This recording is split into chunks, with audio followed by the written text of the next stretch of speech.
Adding to the Flock by Reo Wakayami on AO3. Episode 2, Chapter 2. Alright, I'm going on a grocery run now. Midoriya, Todoroki, with me. The rest of you. He paused to look over the few students gathered in the common area. Don't burn down the dorms while I'm away. If something comes up and you need an adult, Mike will be at 1C and Vlad at 1B for the next few hours helping their students finish getting settled in. Has everyone finished putting what they need on the list? He asked. The students were all allowed to ask for one comfort item from the store. Yes, most of them, chorus, and he nods. Good. You two, with me. Aizawa walks out, and Todoroki follows. Izuku waves at Hitoshi and Uraraka, the two having paused something they were watching on his phone, before he quickly runs to catch up. A car is already waiting to take them shopping, even though the grocery store is just down the road at the bottom of the hills, because shopping for 20 people is a lot of food for 3 people to carry. The car drops him off a few moments later before driving off to park. The two of them follow Aizawa into the grocery store, and he grabs 2 carts, handing one off to Todoroki, who takes it with a slight frown. Aizawa takes half the list. I'm going to start with the meats, vegetables, and fruits. You two, stick together, don't cause any trouble, and if you need me, just holler. This might take a few minutes. He mutters, looking at the list in hand before walking off towards the Dell counter. Izuku silently walks beside Todoroki, starting in the first aisle and walking slowly, keeping an eye out for the items on the list. Finally, Todoroki speaks up. This is normal then? He asks, looking around them at the miling people and families that are shopping for their goods. Oh, yes? Izuku says with a nod, reaching out to grab a specific box of crackers that Tokoyami requested. Have you never been grocery shopping, Todoroki-kun? He asks, settling the box in the cart. Fuyumi does the household shopping, Todoroki says, and pushes the cart forward. Oh, that's your sister? Izuku asks, recalling the woman from their hospital stay after the whole Hosu incident. My older sister, he says with a nod. Did your mother never take you shopping when you were younger? Izuku asked. My mother has been hospitalized in the psychiatric ward since I was 5, after she poured boiling water on my face. Todoroki says, deadpan, reaching out to pull a box of cookies, to examine them before putting them back. Izuku comes to a standstill in the middle of the aisle. Todoroki, still walking ahead as he tries to process just what Todoroki said. Todoroki-kun, I'm sorry I asked. He finally says, when he realizes just how long he's gone without responding. Todoroki shrugs. It is what it is. I don't blame her for it. He drove her to it. He says grimly. Todoroki-kun, you probably shouldn't be talking about this in public. Izuku hisses, even as his mind takes that one sentence and comes up with far too many possibilities. People might be listening or recording you, Izuku points out. The other team glances around at the mostly empty aisle, only an elderly lady at the far end of the aisle. There's no one here we can see, but this is really sensitive information. You don't just talk in public about it. Izuku insists. It's the truth, and I don't care if it ruins that man's reputation. Todoroki says with a shrug, taking back to the cart. Silence descends around them as they keep pulling things from the shelves before they turn onto the next aisle, which is likewise barely populated. This early in the morning, there's not a large crowd of shoppers. Izuku mulls over Todoroki's words before something clicks in his head. Is that why you weren't using your fire before?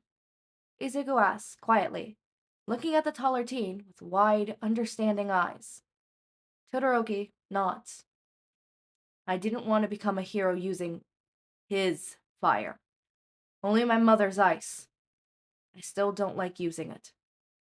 He says softly, I don't want to use anything of his. You keep saying his fire, Izuku says in confusion. My fire comes from him, and it's the only side he has ever really interested in teaching me. My ice is only a means to keep my fire from overheating me. He married my mother to create me to surpass All Might. I'm just a means to an end for him. Todoroki says tonelessly. But Todoroki can. That's not how quirks work. Izuku insists, and the taller teen glances at him. You seem to be of the impression that your fire is directly connected to to endeavor. If that's how genetics worked, then by rights, he would be able to control and manipulate your quirk without you having any say in the matter, like an extension of his own quirk. He can't do that, right? He asks. No. Todoroki confirms, looking intrigued by Izuku's words. They stopped in the middle of the aisle, shopping temporarily forgotten in the moment. Genetics are much too messy and random to work like that, though perhaps there might be a quirk out there that would allow someone to control another's quirk from a distance. Izuku murmurs for a moment before he forces himself back on topic. Anyways, your quirk isn't Endeavor's or your mother's. We're not even going to touch on the insensible odds that you're not only getting both of their quirks, but the physical adaptation to handle both, or even your mother's. We're not even going to touch on your infinitesimal odds that you're not only getting both of their quirks, but the physical adaptation to handle both, or the science behind your very clear chimerism. Your quirk, or quirks, depending on how far your chimerism goes, is yours. Your DNA is a random mismatch of half of your parents' DNA smashed together in some improper order that creates this wholly unique person that is you. Todoroki's eyes widen slightly at his words, as if no one has ever said something like that to him before. You are no more Endeavor than he is you, and the same for your mother. They merely contributed they merely contributed to the seed that you grew from.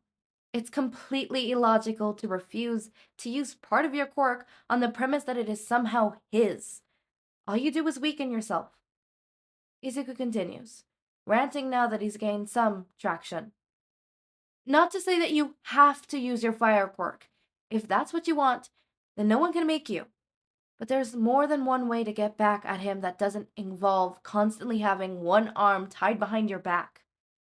Izuku says, hands gesturing. In fact, you don't realize how lucky you are with the way your quirks line up. Genetics are an incredibly messy field. They call it a lottery for a reason because sometimes it is. On one hand, you could get really lucky and get something really unique or powerful traits, like with your quirk. On the other hand, though, it can go horribly wrong. That's how genetic disorders and diseases come into existence. Some people aren't so lucky. Sometimes their bodies are born wrong, or their quirks hurt them. Izuku finishes, softly. My brother. Todoroki whispers, and Izuku looks up from where he was looking down at his hands. What? Izuku asks. My oldest brother, Toya. He was like that. Todoroki admits, quietly.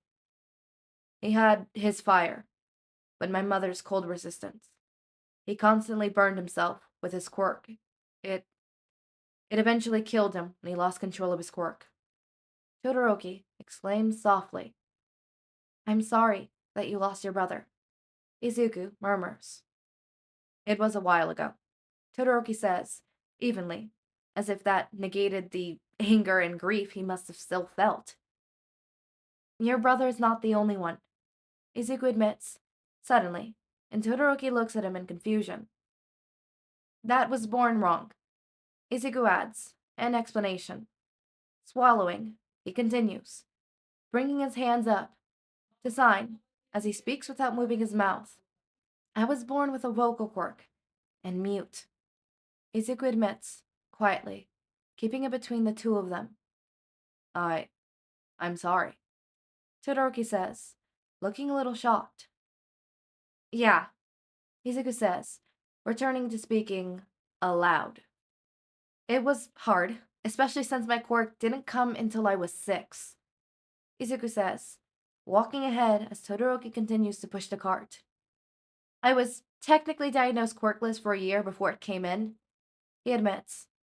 Let's just say being disabled and quirkless is not a fun combination in the cruel world of elementary school. So, how did you use your quirk with? Todoroki trails off. I actually have a theory on that. Technically, we're all born with the genetics for our quirk. It just takes a few years for our minds and bodies to develop enough for the quirk to manifest and be sustainable. Though some quirks come earlier and others later, depending on the type and whether it requires physical training to bring it out. Izuku explains, falling into the quirk theory. So I was born with my vocal quirk, but my vocal cords developed wrong. So my quirk was forced to mutate in a way that it could manifest. However, most children's brain don't develop enough to use mental based quirks until they're around 6 years old. So that's why it came in so late. My quirk shifted from vocal emitter to mental emitter. And voila, I've got a quirk. Izuku says, with a wave of his hands. You know a lot about quirks. Todoroki murmurs, as they round the corner into the next aisle. I like studying them. It's interesting to see how quirks work and the way they express themselves in different ways, even those from long lines. Take, for instance, the Ida family. Izuku says, excitedly. So far in the Ida family, there are now 3 people with the same engine quirk. Transmunium, Ingenium, and now Ida-kun. They each have the engine quirk on the surface, but when you look closer at them, you can see they are unique from each other. Physically, they have the same basic biological engine located in their body that apparently runs off of orange juice, which, let me tell you, orange juice as a combustible fuel is laughable, but somehow it works for them. Yet, when I asked more, it turns out that Ida-kun's father actually drinks grape juice, not orange juice, which means it actually citrus fruit juice that is fueled and not orange juice. Is it decided by preference, or is it something more biological that decides what type of citrus fruit they need to fuel their quirk? Why citrus, and why not something else? Izuku takes a breath, grabbing a few more items from the aisle and tossing them in the cart. Then you look at the physical aspect of quirks. They have the same basic engine design, but its placement differs greatly, and the exhaustion pipes that produce are significantly different. Does that indicate that they can do certain things the others might not be able to? Transinium's engines are in the back, and Genium's are in the arms, and Ida's are in the legs. Does that mean something, or is that placement random? Could someone from the family be born with an engine in a leg and an arm? Or is it always symmetrical? How does the body differ from a normal body other than the obvious? They turn on to the next aisle. If you look at Ida-kun's legs, they are very heavily muscled, not only from training but also naturally. In fact, he has extra muscles that aren't present in the normal leg, and you wouldn't notice unless you knew anatomy of the leg very well. I'm also sure that if you looked closely at the cellular makeup of his muscle, tendons, ligaments, and bones in his legs, you'll find that they're made of stronger stuff than the rest of his body to be able to handle the stress of using his quirk. I'm sure in the same way for others too. Did the body just naturally decide that it needed these extras, or did it develop it over time as the quirk developed and passed from one generation to the next? I never really thought of that. Todoroki says, seriously, with a small frown. Quirks are a lot more complex than we think. He nods. Most things dealing with genetics usually are, Izuku says, with a laugh, as they round the corner into the next aisle and see Aizawa coming towards them. Almost done, problem children? He asks, his cart loaded with various vegetables, fruits, and cuts of meat for the whole class. Almost, sensei, Izuku says, reaching out to grab a large stack of rice from the shelf and set it into the cart. They finish getting the last few items and head to the checkout. The woman at the register arched a brow at how much they're buying, but doesn't comment as she begins the long process of scanning all their food items. They eventually get everything bagged and loaded into the car, which Aizawa calls for and heads back to the campus, when he calls out for anyone in the common area to help unload all the food. Izuku bids farewell to Todoroki, who nods with a thoughtful look on his face before Izuku makes a beeline for the second floor. He bypasses his door and goes to the next one, knocking softly. "Come in," Hitoshi calls out, and Izuku opens the door. "Wow, you look like you're regretting some horrible life decisions," Hitoshi jokes, at the look on Izuku's face, lounged on his bed with a book in hand. Izuku walks over towards the bed and face plants beside the other boy with a groan. "That bad, huh?" Hitoshi asks, scratching at Izuku's head. Izuku doesn't even turn his head before speaking. "Let's just say I learned a lot about Todoroki's life, tragic backstory included, and I really want to punch Endeavor right now." Hitoshi hisses. "Want to talk about it?" he offers. "I don't think I can," Izuku says, finally turning to look up at Hitoshi. "Not without asking his permission, at least." "That's fine. Though I thought I was the only one who wanted to punch that raging dumpster fire in the nose," Hitoshi jokes. "You want to punch anyone who's an asshole in the nose," Izuku reminds him. "Only the ones who deserve it, and that asshole really deserves it," Hitoshi admits. Izuku frowns. "You know, don't you?" Izuku asks softly. "Not details," Hitoshi admits with a shrug. "After your fight with Todoroki at the festival, when I went to the bathroom, I passed near Recovery Girl's office and caught Todoroki leaving, being seen to. I overheard the shit that dumpster fire was saying to Todoroki, and put two and two together. Some of the things he was skewing were both creepy and worrying. I think Todoroki likes that he doesn't have to go home anymore with the dorms." Hitoshi adds. "I honestly don't know what to do," Izuku admits, quietly, turning more to his side to face Hitoshi fully. Hitoshi shrugs, turning on his side to face Izuku too. "Not much you can do, aside from talking to him and being his friend, which I know for a fact that you've already got a multi-step plan to befriend him and everyone else in this crazy class that you already haven't befriended," Hitoshi adds, with a smirk. "Hoshi," Izuku whines, softly, flushing a little. "Am I wrong?" Hitoshi asks, smirk growing wider. "No," Izuku admits, quietly. I just don't want it to be middle school all over again, with it being us and them. Or worse, elementary, before we met, and it was just us alone," Izuku whispers. "Yeah." Hitoshi puffs out and shifts his hand out for Izuku to grab. "Well, we've already got May, who basically adopted us from day one, and Uraraka seems to be bound and determined to be your friend as well. Mine too. The others aren't so bad, though some I'd prefer would just cease to exist," Hitoshi adds with a huff. "Toshi?" Izuku embellishes, lightly, but smiles. "I guess it's not exactly like before." "Nope," Hitoshi says, and sits up. "I'm hungry. Let's go see what goodies you brought us," he adds, dragging Izuku to his feet, the green-haired boy, laughing, and follows him out of the room. All right. We got the Todoroki big thing. I love Izuku going nerd on quirks. I think the implementations of quirk are very interesting. There's very many theories and headcanons that I have. Sorry. I am dyeing my hair currently, so I'm sitting here recording, and I have hair dye in my hair. And when I was recording some other videos, I was actively applying hair dye while reading, which, by the way, don't do. That's how I have a blue stain on my face now. Multiple, actually, and how I almost got it in my eye. I stopped after I almost got it in my eye, don't worry. And I took my time to apply the hair and then, start recording, which is now. Hi, hello. I'm just gonna pretend like I never applied it in my eye.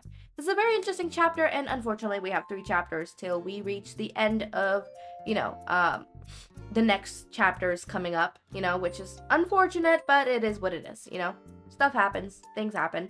So, yeah, as always, my raindrops, make sure to eat, sleep, drink water, take your meds. Have a wonderful day or night. Link to my Discord server and socials are down in the description. Subscribe to see more of my content, and thank you so much for watching.